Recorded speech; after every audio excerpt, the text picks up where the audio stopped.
Korang pernah terfikir tak apa sebenarnya jadi kalau seseorang tu meninggal masa dia tengah melancong di luar negara? Macam mana mayat dibawa balik? Ramai ingat senang tapi proses dia sebenarnya panjang dan sangat serius. Dan hari ini kita akan cerita pasal realiti yang jarang orang tahu. Repatriasi jenazah atau bahasa mudanya cara bawa balik mayat naik kapal terbang. Bila seseorang meninggal di luar negara, benda pertama yang kena dibuat adalah laporkan kematian kepada hospital atau polis tempatan. Lepas tu keluarga kena menghubungi kedutaan Malaysia sebab hanya kedutaan yang boleh keluarkan dokumen penting untuk bawa jenazah pulang. Sijil kematian tempatan, surat pengesahan doktor dan pengesahan identiti semua ni wajib ada. Tanpa dokumen ni, mayat memang tak boleh naik kapal terbang. Lepas dokumen siap, barulah proses embalming bermula. Inilah bahagian ramai orang tak tahu.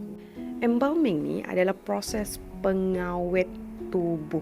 Doktor akan bersihkan badan, gantikan darah dalam badan mayat tu dengan cecair khas. Keluarkan semua gas-gas dalam rongga dan pastikan mayat stabil untuk perjalanan jauh. Sebab apa? Sebab bila terbang dari satu negara ke satu negara yang lain, tekanan udara, suhu, semua tu boleh buat tubuh cepat rosak. Jadi embalming ni memang wajib kalau jenazah nak diterbangkan. Bila siap diawet, jenazah akan dimasukkan ke dalam keranda yang khas. Keranda ni bukan macam yang kita selalu nampak tau. Ia adalah airtight coffin yang direka untuk penerbangan antarabangsa. Dan korang tahu tak, mayat tak diletakkan di ruang penumpang, tetapi ia dihantar melalui kargo udara.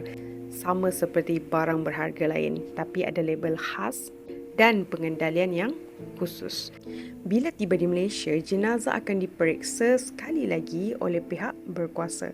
Lepas tu barulah diserahkan kepada keluarga untuk urusan mandi, solat dan pengebumian. Sebab tu, bila kita melancong atau bekerja ke luar negara, insurans perjalanan atau takaful ada repatriasi jenazah sangat penting. Sebab kos bawa balik mayat boleh mencecah puluhan ribu ringgit sehingga ratusan ribu ringgit. So sampai di sini saja cerita Nisa. Kalau korang suka topik macam ni, korang jangan lupa subscribe dan juga follow Nisa kat TikTok.